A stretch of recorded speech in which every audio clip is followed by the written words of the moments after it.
बिस्मिल्लाहिर्रहमानिर्रहीम। Dear student, आज हम क्या पढ़ेंगे? इससे पहले हम वैन अशकाल के ज़रिए से मुख्तलिफ़ प्रॉपर्टीज़, ख़ासियत मुबादला, ख़ासियत तलाज़ुम और ख़ासियत तक़सीमी की पड़ताल कर चुके हैं। आज के इस वीडियो लेक्चर में हम वैन डायग्राम के ज़रिए से डी मॉर्गन्स लॉ की तस्दीक करेंगे। तो डी मॉर्गन्स लॉ इससे पहले भी हम सेटों की मदद से और फॉर्मल प्रूफ उनका कर चुके हैं। प्रीवियस लेक्चर इसके लिए आप देख सकते हैं। तो देखते हैं डी मॉर्गन्स लॉ को दोबारा से लिखते हैं, रिकॉल करते हैं।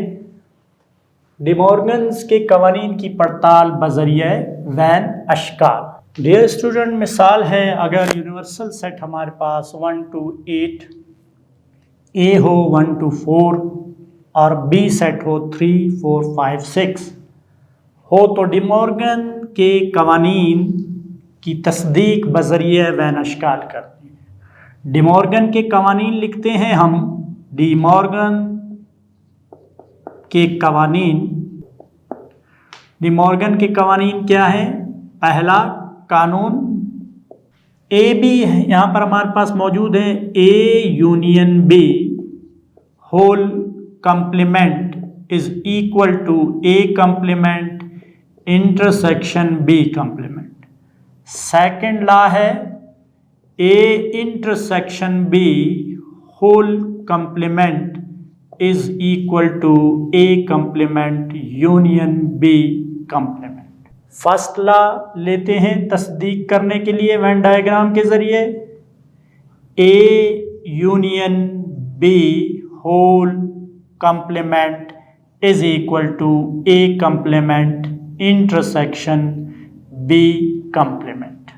वैन डायग्राम के ज़रिए से तस्दीक है, तो आप वैन डायग्राम बनाना शुरू करते हैं। हम बनाएंगे। आप देखें, रेक्टेंगल यूनिवर्सल के लिए, ठीक है, आपने ये रेक्टेंगल स्केल के ज़रिए से और कंपास प्रकार के ज़रिए से सर्कल ड्रा करने। ये यूनिवर्सल सेट हुआ हमारा ए सेट, ए और ये बी।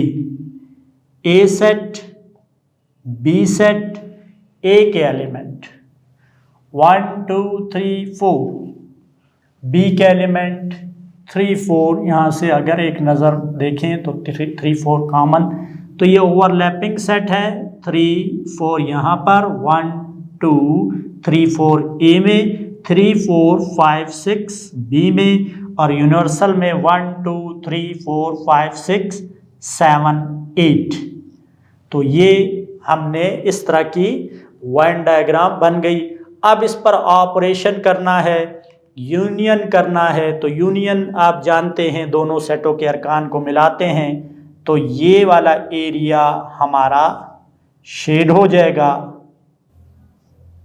ये सारा एरिया ए और बी का एरिया शेड करना है आपने। पेंसिल से शेड करें, जिस तरह प्रीवियस लेक्चर में बताया, कलर पेंसिल से करें। ये आपकी मर्जी, ये हाइलाइटर यूज़ कर सकते हैं ताकि एलिमेंट्स जो लिखे हुए वो नज़र आए। तो A union B is equal to shaded region. Shaded region आपका ये है। और अगर सेट की फॉर्म में भी इसे चेक करना चाहें तो क्या बना? 1, 2, 3, 1, 2, 3, 4, 5, 6, ये आपका ए यूनियन बी। इसके बाद हम क्या देखते हैं कि ए यूनियन बी का कंप्लीमेंट है, होल कंप्लीमेंट। तो होल कंप्लीमेंट के लिए आपने फिर डायग्राम बनानी है, Venn diagram. Set A, set B, A B universal 7, 8, 1, 2, 3, 4, 5, 6। अब देखें A union B whole complement. Whole complement क्या होता है कि यूनिवर्सल में से ए यूनियन बी जो शेडेड रीजन है इसे माइनस करना है ए यूनियन बी को। तो यूनिवर्सल ये पूरा होल है, तो इसके अलावा बाकी सारा रीजन शेड कर दें, वो देखें आप, ये वाला एरिया हमारे पास शेड हो जाएगा। ये area A union B whole complement, A union B के अलावा यूनिवर्सल के जितने भी एलिमेंट होंगे वो आ जाएंगे माइनस करके। तो ये एरिया आपका शेड कर लिया हमने।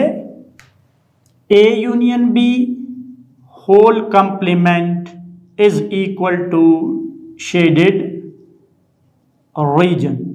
A union B whole complement shaded region में क्या आ रहा है, 7, 8। ये हमारी डायग्राम, फर्स्ट डायग्राम हो गई लेफ्ट हैंड साइड के लिए।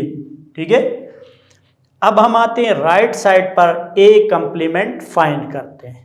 तो ए कंप्लीमेंट के लिए डायग्राम बिल्कुल आपने ए और बी के रिस्पेक्ट से ही बनानी है। ये आपने स्केल से ड्रा करनी है ताकि बहुत अच्छी खूबसूरत नजर आए। ए बी 1 2 3 4 5 6 7 8 ये डायग्राम।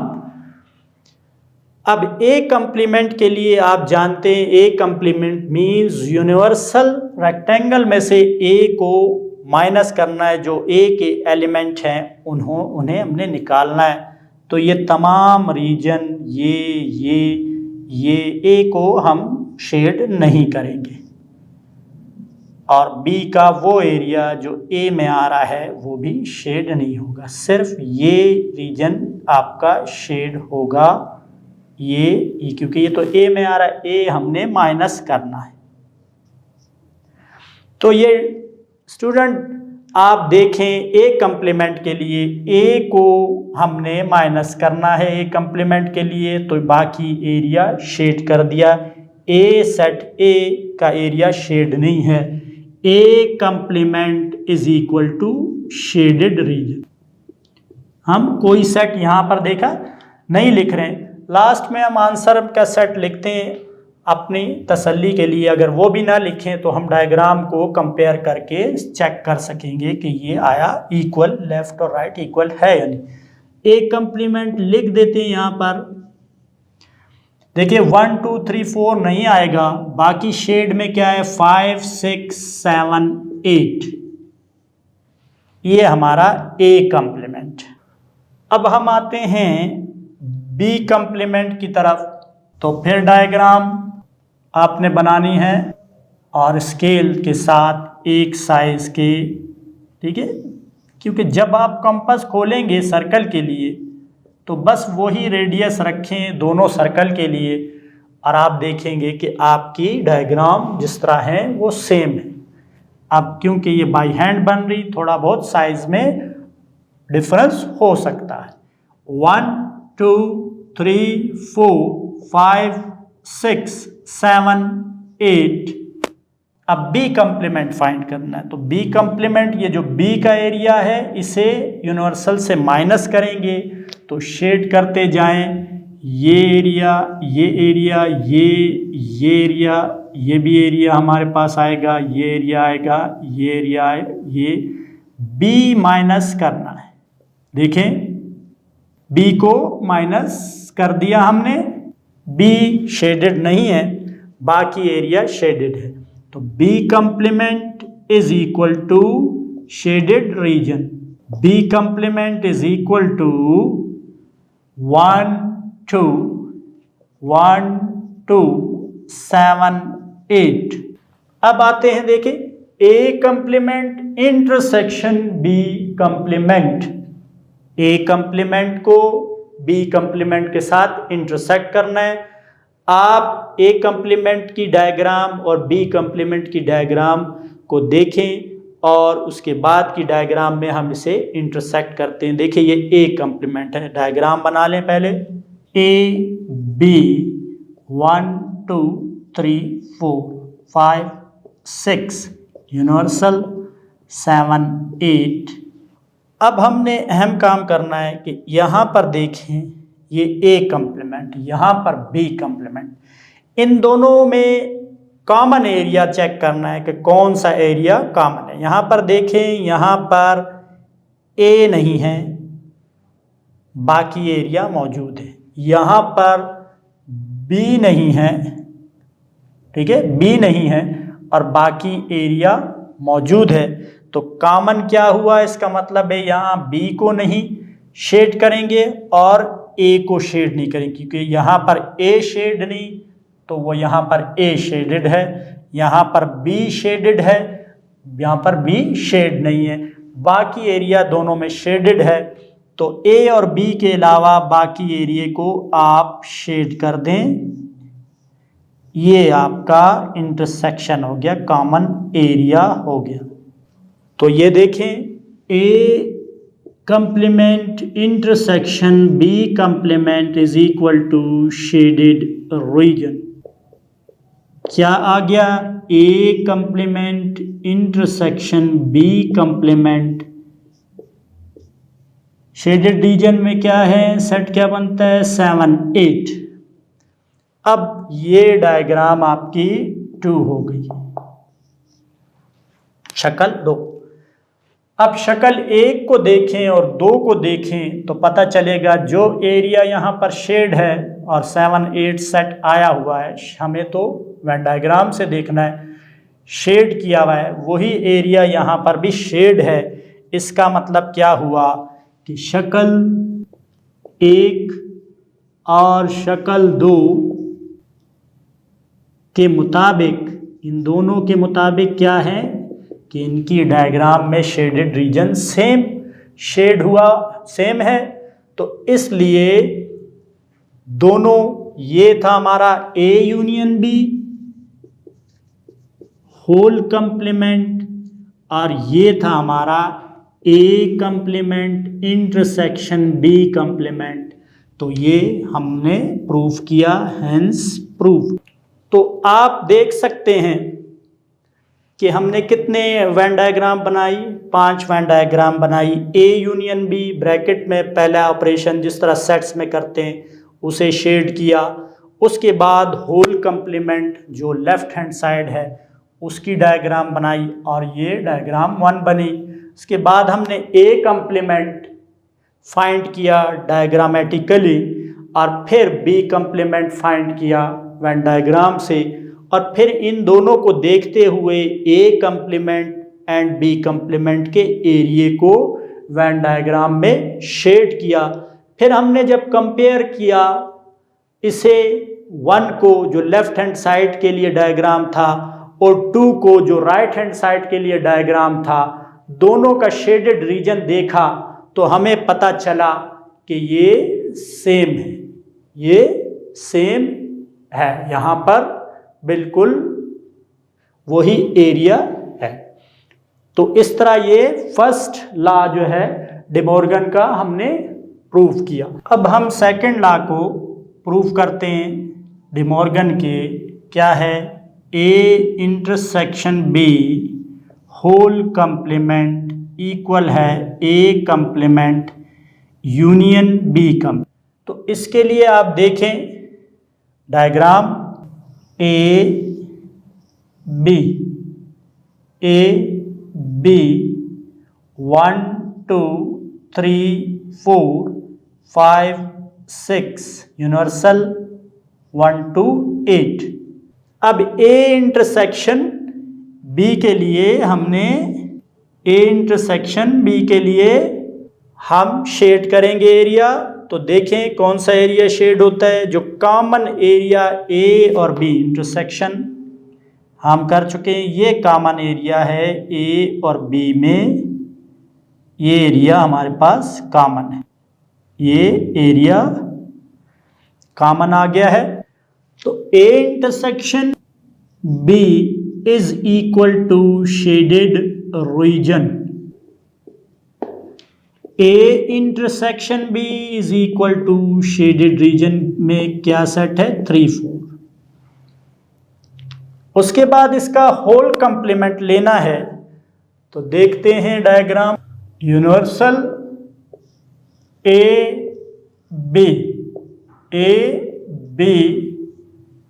1 2 3 4 5 6 7 8 होल कंप्लीमेंट यानी ए इंटरसेक्शन बी का होल कंप्लीमेंट लेंगे तो ए इंटरसेक्शन बी को यूनिवर्सल से माइनस कर देंगे तो ये एरिया शेडेड है, ये एरिया अब शेड नहीं होगा, बाकी एरिया शेड हो जाएगा। ये एरिया आपका सारा का सारा शेड हो जाएगा।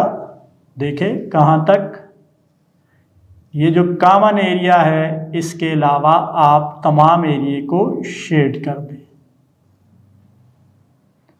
ये कॉमन एरिया के अलावा हमारा तमाम एरिया शेड हो गया। ये कहलाएगा आपका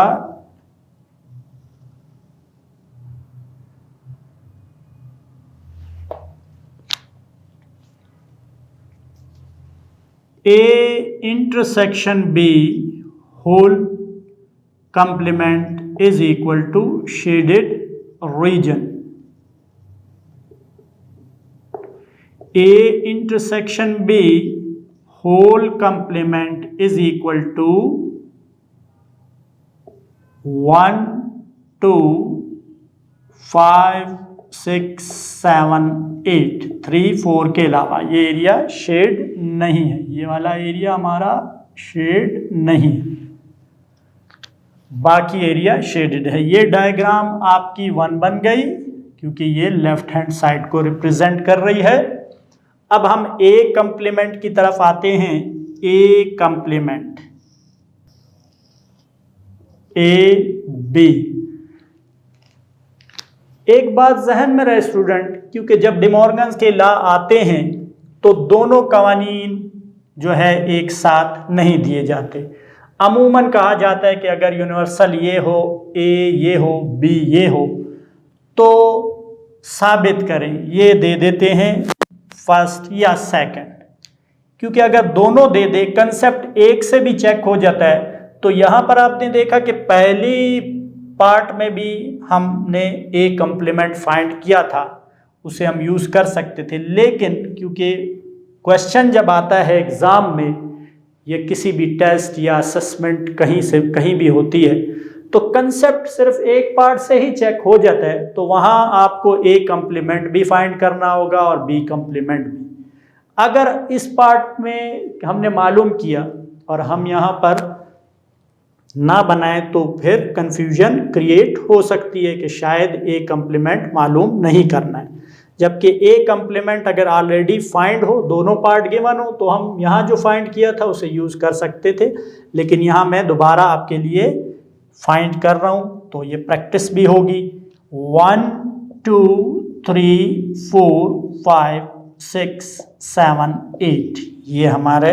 अब देखते हैं ए कंप्लीमेंट। ए कंप्लीमेंट मीन्स ए के अलावा जितना भी एरिया है वो शेड कर दें, वो हमारे पास हमारे आंसर में ए कंप्लीमेंट में वो तमाम एलिमेंट जो ए के अलावा हैं वो शामिल होंगे।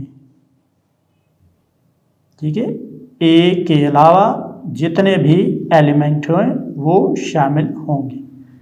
तो आप देखें कि शेडेड रीजन ए कंप्लीमेंट के लिए क्या बन रहा है। शेडेड रीजन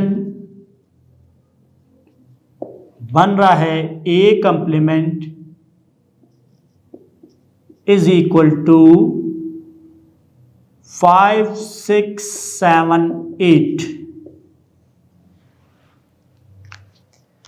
इसी तरह हम बी कंप्लीमेंट फाइंड करते हैं। ये ए कंप्लीमेंट हो गया, B complement, A set, B set, A B 1 2 3 4 5 6 7 8 ये यूनिवर्सल को रिप्रेजेंट कर रहा है। अब बी कंप्लीमेंट में बी के अलावा जो एरिया है उसे शेड कर दें।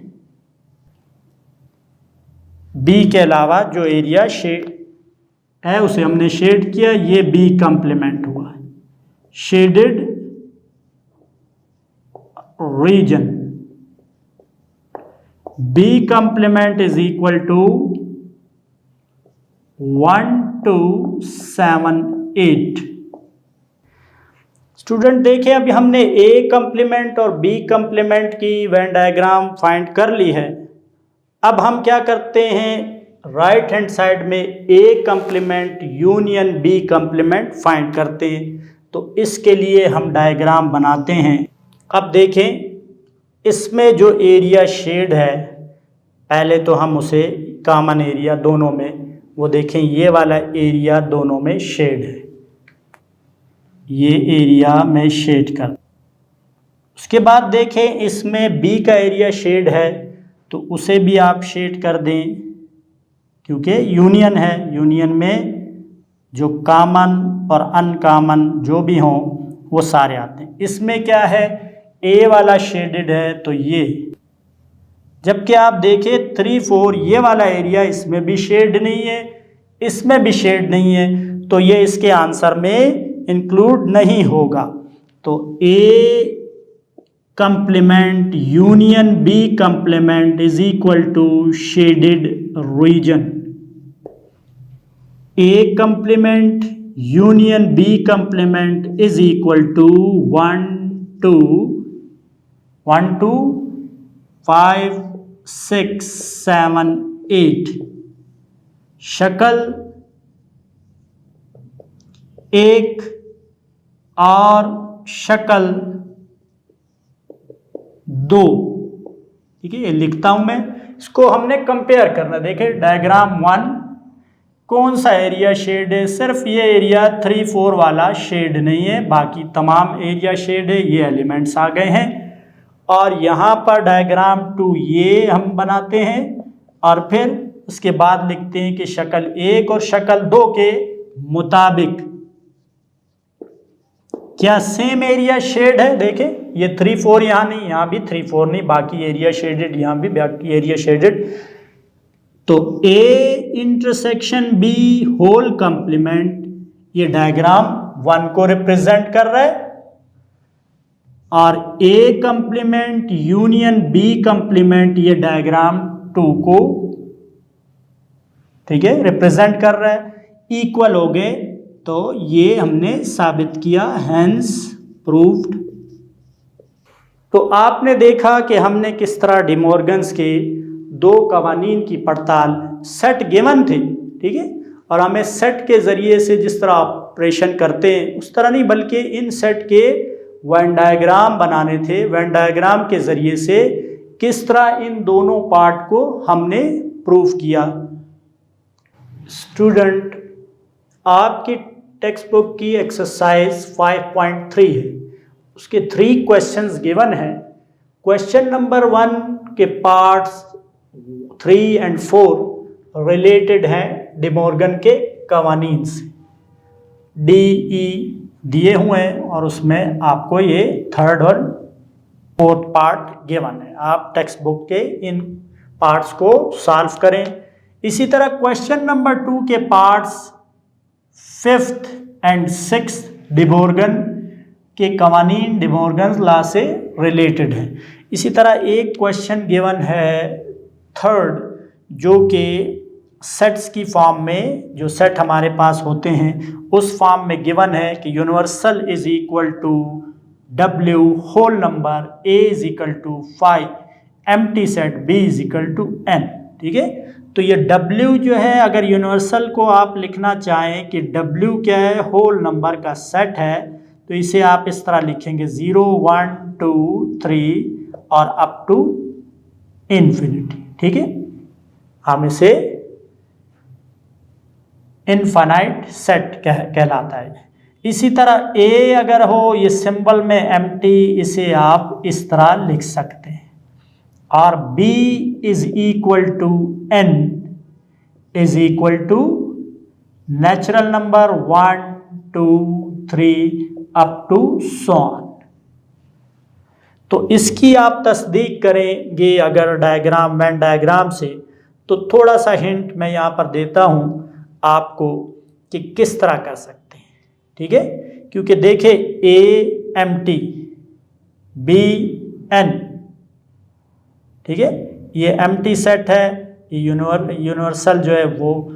अब यहाँ पर ये डायग्राम ए एम्प्टी, ये ए सेट, ये बी सेट, क्योंकि empty set is a subset of every set, खाली सेट हर सेट का सबसेट होता है। तो इस तरह आप बनेंगे, 0 यहाँ आ जाएगा, 1 2 3 4 और अप टू सो ऑन, और ये 0 1 2 3 अप टू सो ऑन। इस तरह आप बना सकते हैं। डायरेक्टली भी इसमें हम लिख सकते हैं यूनिवर्सल सेट W के इस तरह, और B जो है वो N और A जो है वो एम्प्टी सेट। ये ना भी लिखें तो इस तरीके से भी हम लिख सकते हैं, रिप्रेजेंट कर सकते हैं डायरेक्टली, एलिमेंट ना। लेकिन जब तक आपको एलिमेंट पता नहीं होंगे आप इस फॉर्म में भी डायग्राम बना नहीं सकते। तो ये जहन में रहे कि एम्प्टी सेट हर सेट का सबसेट होता है। तो यहाँ पर ये आप देखेंगे कि ये दरमियान में आएगा एम्प्टी, और बी यहाँ पर, और ये universal as a whole number, और फिर इस पर ऑपरेशन करेंगे। अगर ए यूनियन बी होगा तो ये पूरा शेड होगा, कंप्लीमेंट होगा तो फिर ये शेड होगा, A union B whole complement. A complement होगा तो तमाम शेड हो जाएगा, ठीक है, तमाम शेड हो जाएगा, क्योंकि एम्प्टी के अलावा जितने भी एलिमेंट वो सब आ जाएंगे। और अगर बी कंप्लीमेंट होगा तो बी के अलावा तमाम आ जाएंगे, उनका इंटरसेक्शन करेंगे। तो ये एक सिर्फ यहाँ पर हिंट ये देना था कि इस क्वेश्चन की डायग्राम किस तरह बन सकती है। उम्मीद है स्टूडेंट डिमॉर्गन्स के कवानीन वैन अशकाल के ज़रिए से आपको अच्छी तरह समझ में आ गए होंगे। आप अपने टेक्स्ट बुक के रेलेवेंट क्वेश्चंस की प्रैक्टिस करें। अल्लाह हाफ़िज़।